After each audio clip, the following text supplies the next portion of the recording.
مجلس تحفظ ختم نبوت، جمعیت علماء اسلام، سارے مجاہدین ختم نبوت۔ اب حضرت بولیں گے تسی چپ رہنا۔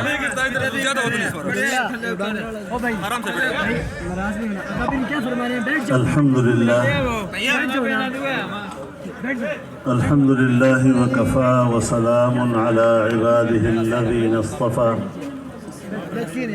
لا سيما على سيد الرسل وخاتم الأنبياء وعلى آله وصحبه ومن بهديه مهتدى، أما بعد فأعوذ بالله من الشيطان الرجيم. بسم الله الرحمن الرحيم. هو الذي أرسل رسوله بالهدى ودين الحق ليظهره على الدين كله وكفى بالله شهيدا. محمد رسول الله صدق الله العظيم.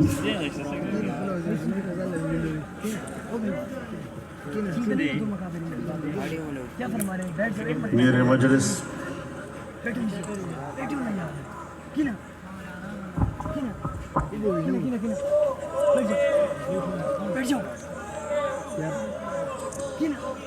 میرے اسٹیج پر تشریف فرما اکابر علماء کرام، مشائخ اعظام، اس اجتماع میں شریک بزرگان ملت،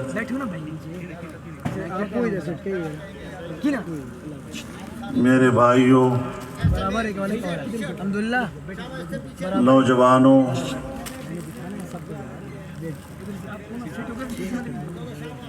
اور عقیدہ ختم نبوت کی حفاظت کے لیے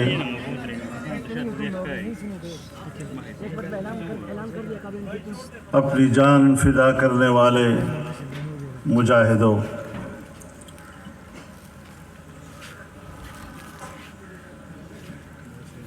عالمی مجلس تحفظ ختم نبوت کا دل کی گہرائیوں سے ممنون ہوں کہ ماضی کی روایات کو برقرار رکھتے ہوئے مجھے بھی اس مبارک مجلس میں شرکت کی سعادت سے نوازا۔ اللہ رب العزت اس اجتماع کو قبول فرمائے، ہماری اور آپ کی شرکت کو سعادت دارین کا ذریعہ بنائے، اور اسلام اور ختم نبوت کے دشمنوں کے خاتمے کا ذریعہ بنائے۔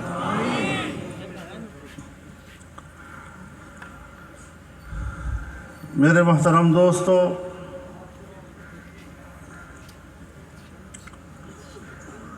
تاریخ اسلام میں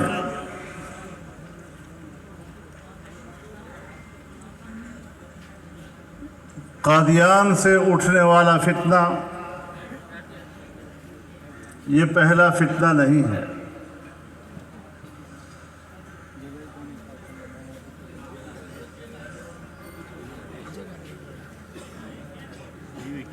مسیلمہ کذاب سے لے کر غلام قادیانی تک ہر زمانے میں اس قلعے پہ نقب لگانے کی کوشش کی گئی ہے، لیکن اللہ نے دین کی حفاظت کے لیے جن لوگوں کو چنا اور اس عقیدے کی حفاظت کے لیے جن کو ہمت عطا کی، انہوں نے ہر طرف سے ہر حملہ آور کو پسپا کیا، اور انشاءاللہ ان کے خلاف یہ جنگ جاری رہے گی حتى لا تكون فتنة.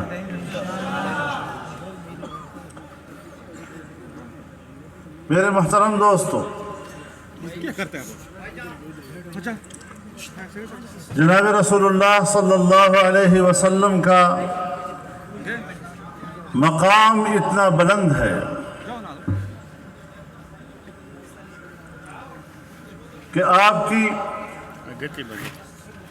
رسالت و نبوت، اس کا منصب تکمیل، اس کا منصب خاتمیت اور آپ کے علاوہ کوئی دوسرا سجنے کے قابل نہیں.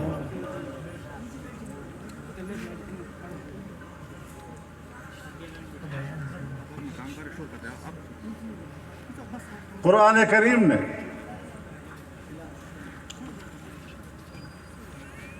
اللہ رب العزت نے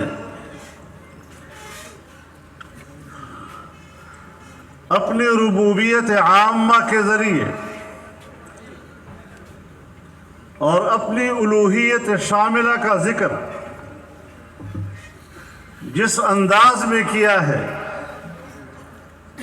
اور کتنی دفعہ قرآن کریم میں آپ نے خود کو رب العالمین کہا، بار بار رب العالمین کہا، اس کا معنی یہ ہے کہ اب آپ کا یہ پیغام جو قرآن کی صورت میں آیا یہ تمام جہانوں کے لیے ہوگا، کسی ایک قبیلے کے لیے نہیں، کسی ایک علاقے کے لیے نہیں، کسی ایک زمانے کے لیے نہیں، بلکہ تمام انسانیت کے لیے، پورے عالم کے لیے اور سب کے لیے وہ ایک آخری کامل اور مکمل نظام حیات ہوگا.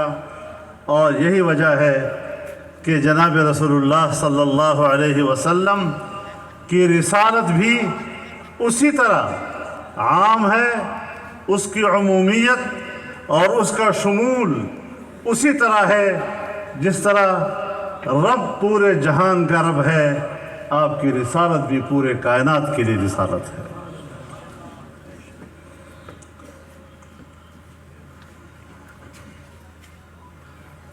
قرآن کریم نے آپ کو خاتم النبیین فرمایا اور رسول اللہ صلی اللہ علیہ وسلم نے خاتم النبیین کے اس لفظ کی تشریح خود فرمائی، انا خاتم النبیین لا نبی بعد.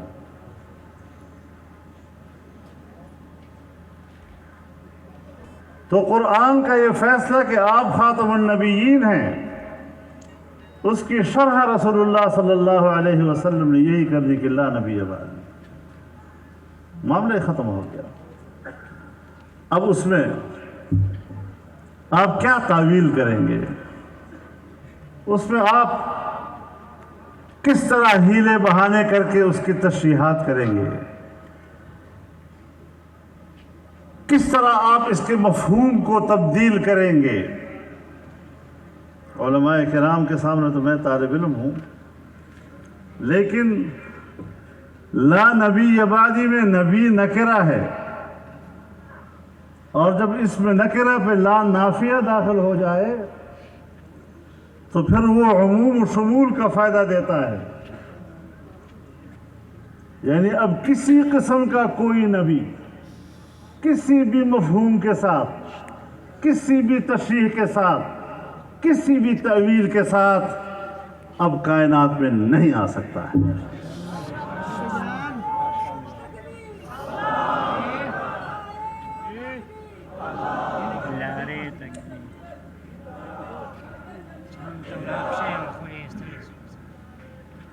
تو ختم نبوت ثابت ہے قرآن کریم کے نصوص قطعیہ کے ذریعے، اور ختم نبوت ثابت ہے جناب رسول اللہ صلی اللہ علیہ وسلم کی احادیث متواترہ کے ذریعے سے. کہیں پر کوئی گنجائش موجود نہیں ہے. ہر ایرا غیرہ آ کر کہتا ہے میں پیغمبر ہوں، یہ اللہ سے بغاوت ہے، یہ اللہ کو چیلنج کرنے والی بات ہے۔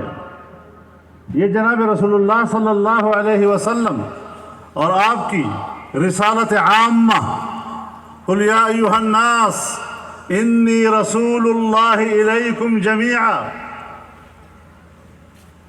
الذی لہ ملک السماوات والارض،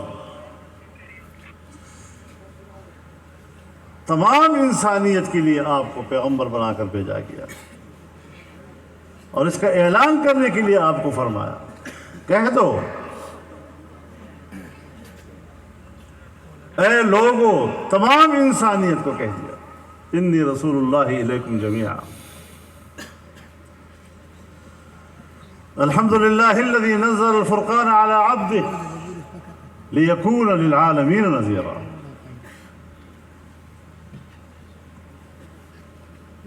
جو قرآن اللہ تعالیٰ نے اپنے بندے پہ نازل کیا، یہ تمام انسانیت کے لیے پیغام ہے اور سارے جہانوں کو اگر اس کی نافرمانی کرو گے تو انسانوں کو ڈرانے والا ہے، بری عاقبت ہوگی اگر اس پیغام کو کوئی جھٹلائے گا تو رسول اللہ صلی اللہ علیہ وسلم کی اب نبوت اور رسالت میں، نبوت میں عموم ہے، بیٹھ جاؤ ادھر بیٹھ اور دیدار کرائے۔ ہر رسول نبی ہو سکتا ہے لیکن ہر نبی ضروری نہیں کہ وہ رسول بھی ہو۔ بیٹھ کے دیدار کرائے۔ تو نئی شریعت کے ساتھ ہو یا پرانی شریعت کے ساتھ ہو، کسی حوالے سے بھی اب وہ اللہ کے نمائندہ بننے کا حق نہیں رکھتا۔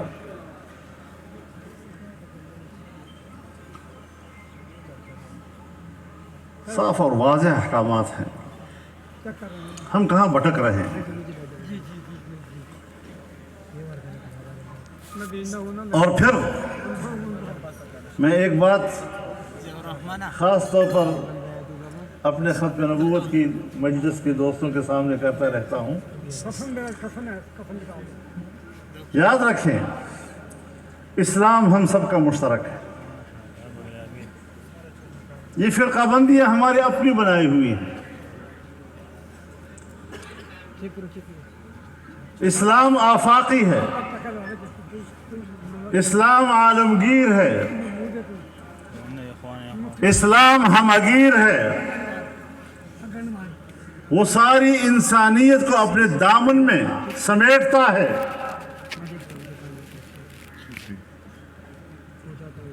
یہ ہم ہیں کہ ہم نے چھوٹے چھوٹے پاکٹ بنائے ہوئے ہیں، دکانیں بنائی ہوئی ہیں، ہمارے اکابر کا یہ درس نہیں۔ ہم نے تو دیوبندیت کو بھی ایک مسلک بنا دیا ہے،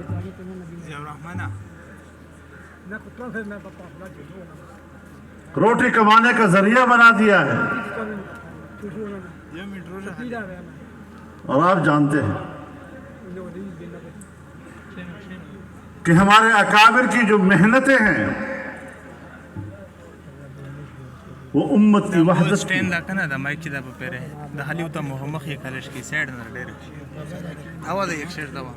1919 میں جمعیت علماء قائم ہوئی۔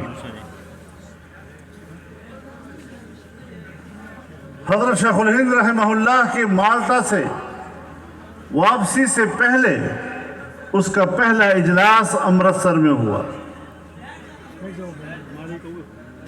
اور آپ تشریف لائے تو دوسرا اجلاس دلی میں ہوا۔ اس جماعت کا جو دستور و منشور سامنے آیا، اب ہندوستان کے اندر تو اس کی تنظیمیں بننی تھی، ہندوستان کے اندر تو اس کی رکن سازی ہونی تھی،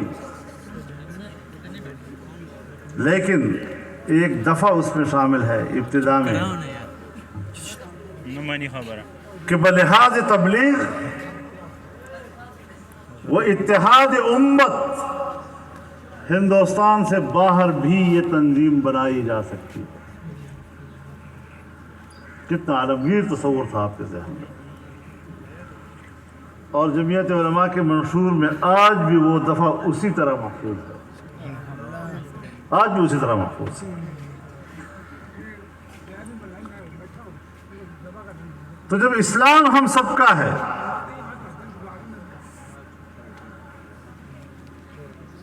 تو پھر ختم نبوت بھی ہم سب کی ہے.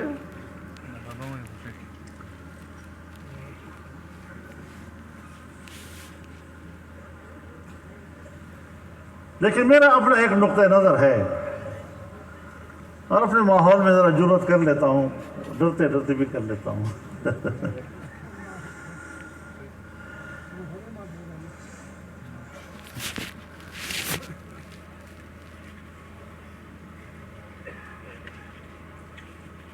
ہمارا دین کامل اور مکمل ہے. جب دین کامل اور مکمل ہے تو پھر کسی نئے پیغمبر کی ضرورت نہیں. الیوم اکملت لکم دینکم، آج میں نے تمہارے لیے تمہارا نظام حیات مکمل کر دیا ہے. واتممت علیکم نعمتی، اور میں نے اپنی نعمت تم پر تمام کر دی ہے.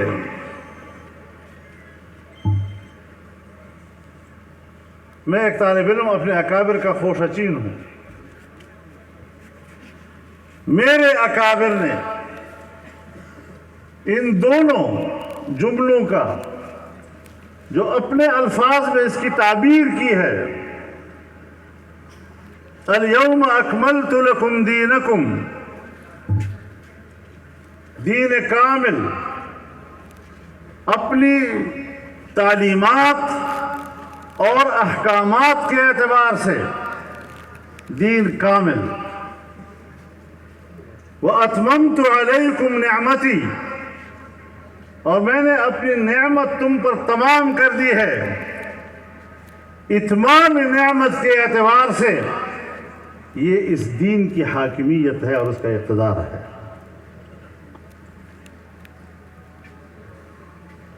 ہم اس بات سے کیوں ڈرتے ہیں؟ ایسی بات سے کہیں کوئی ہمیں سیاسی نہ کہہ دے، کوئی یہ نہ کہہ دے کہ بھئی یہ تو ختم نبوت میں سیاست لے آئے ہیں. تو ختم نبوت میں سیاست میں لایا ہوں، اسلام میں سیاست میں لایا ہوں. جناب رسول اللہ صلی اللہ علیہ وسلم خود ارشاد فرماتے ہیں، کانت بنو اسرائیل تسوسهم الانبیاء کلما ہلک نبی خلفہ آخر ولا نبی بعدی. اب لا نبی بعدی کو سیاست سے جوڑا یا نہیں؟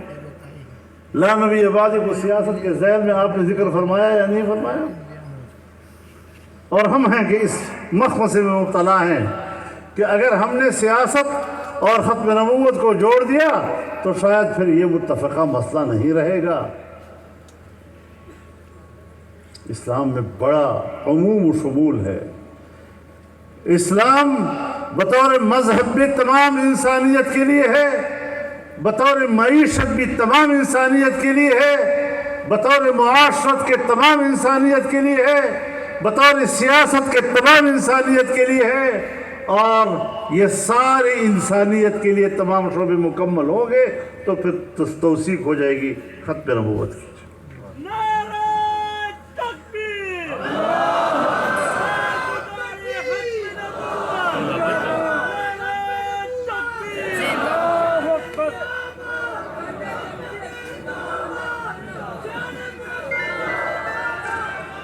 میرے محترم دوستو، ختم نبوت کے سب سے بڑے علم بردار خلفائے راشدین ہی تھے.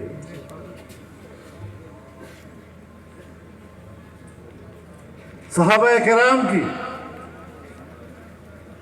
سب سے بڑی تعداد جو اس محاذ پر میدان جہاد میں شہید ہوئی ہے وہ اسی مسلمہ کے خلاف جہاد کرتے ہوئے تو ہوئی ہے. تو یہ جہاد تو خلفائے راشدین نے لڑا تھا، صحابہ کرام نے لڑا تھا. آج اس جلسے نے اور اس تنظیم نے اس سنت کو زندہ رکھا ہوا ہے. تو شعبے تقسیم ہو سکتے ہیں، لیکن یہ نہیں کہ میرے پاس کوئی شعبہ ہے تو اس میں آپ کا حصہ نہیں، اور آپ کے پاس کوئی شعبہ ہے تو اس میں میرا حصہ نہیں. سب مشترک ہیں. یہ مسجدیں بھی ہماری مشترک ہیں، یہ مسجدیں بھی ہماری مشترک ہیں، یہ جماعتیں بھی ہماری مشترک ہیں، لیکن کچھ محنت کرنی پڑے گی. کیوں لوگ ہم سے دور ہیں؟ کیوں ہم ایک خاص شناخت کی طرف محدود ہو گئے ہیں؟ اس کو ایک وسیع تر امت کے تصور سے ہمیں اس اسٹیج کو آباد کرنا ہے انشاءاللہ.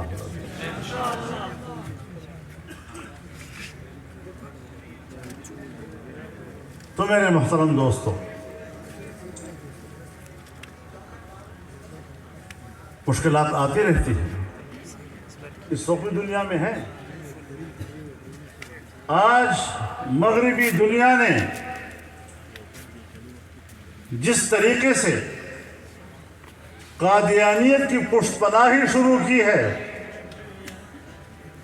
اور پھر ہمارے ہی لباس میں اپنے نمائندے جس طرح ہمارے ملک کی نظام اور سیاست میں دخیل کیے ہیں، اس کا بھی ہمیں تعاقب کرنا چاہیے. اس کو نظر انداز نہیں کیا جا سکتا. ہم جانتے ہیں کہ مغربی دنیا میں قادیانیت کو کتنا پروٹوکول ملتا ہے، اور صرف قادیانیت نہیں،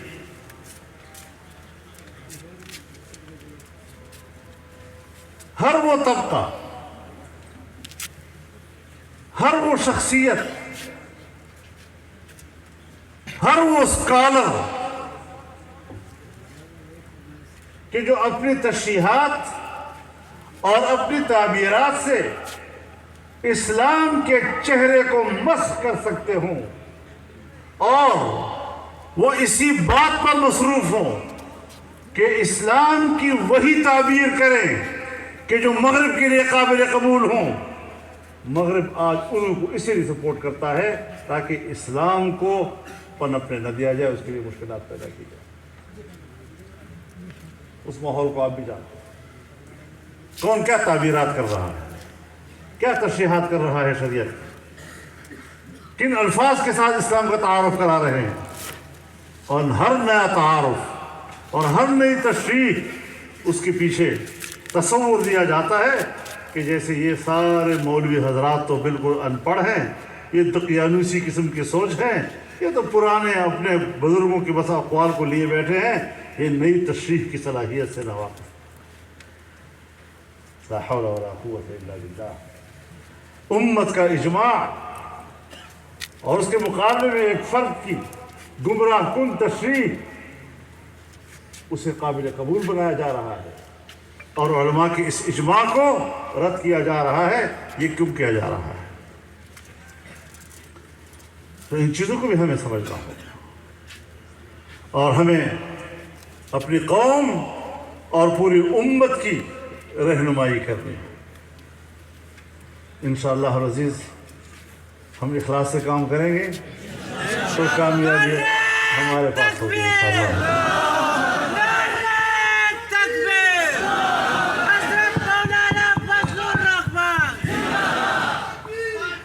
میرے محترم دوستوں، خلافت راشدہ ہمارے لیے ایک رہنما ہے. ہم اسی کی روشنی میں چلتے ہیں. وہ اوجھل کر دیا جائے تو امت کے پاس کچھ بھی نہیں سوائے اندھیرے کے.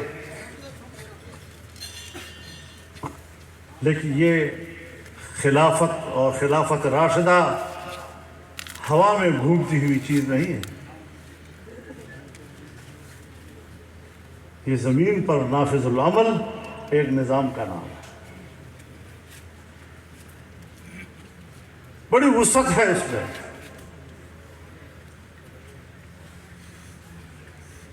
اور اسی نے دنیا کو ایک نظام کا راستہ عطا کیا.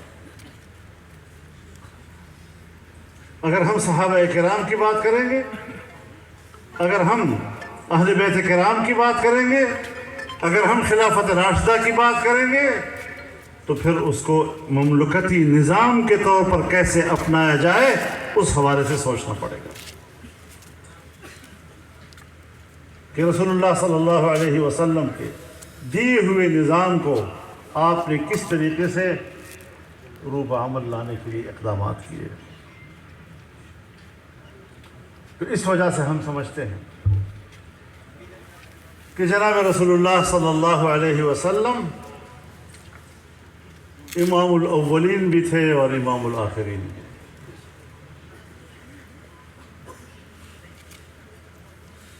وَإِذْ أَخَذَ اللَّهُ مِيثَاقَ النَّبِيِّينَ لَمَا آتَيْتُكُم مِّن كِتَابٍ وَحِكْمَةٍ ثُمَّ جَاءَكُمْ رَسُولٌ مُصَدِّقٌ لِّمَا مَعَكُمْ لَتُؤْمِنُنَّ بِهِ وَلَتَنصُرُنَّهُ. تمام انبیاء سے اللہ تعالیٰ نے عہد لیا، چاہے عالم ارواح میں لیا، چاہے انبیاء آئے اور بذریعہ وحی لیا گیا، چاہے صرف انبیاء سے براہ راست لیا گیا یا ان کی امتوں سے لیا گیا، ان کی وساطت سے. لیکن یہ واضح کر دیا گیا کہ ایک رسول آئے گا تمہارے پاس، یہ جو تمہارے پاس دین ہے اس کی بھی تصدیق کرے گا کہ یہ اللہ کا دین ہے. لیکن ایک عہد کرو ہمارے ساتھ کہ لَتُؤْمِنُنَّ بِهِ وَلَتَنصُرُنَّهُ. اگر تم ان کا زمانہ پاؤ یا تمہاری امت ان کا زمانہ پائے تو تم ضرور ان پر ایمان بھی لاؤ گے اور تم ضرور ان کی مدد بھی کرو گے. اب دو چیزوں کا ذکر کیا، ایمان بھی لاؤ گے اور مدد بھی کرو گے. مطلب یہ کہ مشکلات بھی آئیں گی، آزمائشیں بھی ہوں گی، طاغوت کا مقابلہ بھی کریں گے، تکلیفیں بھی آئیں گی. تو صرف ایمان کافی نہیں ہوگا کہ میں نے کلمہ پڑھ لیا اشہد ان لا الہ الا اللہ و اشہد ان محمد عبدہ و رسولہ، بس ایمان لے آئے اور اس کے بعد معاملہ ختم. نہیں، اس دین پر جو رسول اللہ صلی اللہ علیہ وسلم ہمارے حوالے کر چکے ہیں، جب اس پر آزمائش آئے گی، ان کے اعتقادات پر حملہ ہوگا، ان کی شریعت پر حملہ ہوگا، تفصیلات پر حملہ ہوگا، قرآن پر حملہ ہوگا، حکمت اور سنت پر حملہ ہوگا، تو پھر اس امت کو مدد بھی کرنی ہوگی، میدان میں اترنا ہوگا، جنگ لڑنی ہوگی. پھر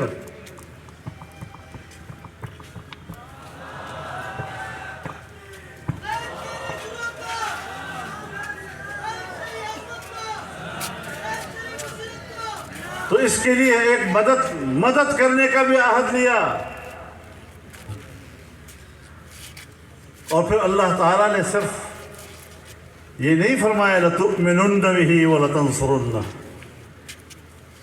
قال أَأَقْرَرْتُمْ عَلَى ذَلِكَ وَأَخَذْتُمْ عَلَى ذَلِكُمْ إِصْرِي. وعدہ پکا ہے بھائی، قائم رہو گے؟ تمام انبیاء نے کہا قالوا اقررنا، بس ہم عہد کرتے ہیں آپ کے ساتھ. اللہ نے فرمایا کہ جب آپ نے اقرار کر لیا فاشهدوا انی معکم من الشاہدین، تو رسول اللہ کا یہ مقام ہے. اس عظمت کا کوئی مقابلہ نہیں کر سکتا، اور اس منصب پر صرف آپ ہی سجنے کے قائل ہیں، کوئی اور ہو ہی نہیں سکتا. جس مقام پر اللہ نے آپ کو فائز کیا. صبر صبر صبر صبر، قدم بڑھانے کا وقت آ جائے گا. صبر.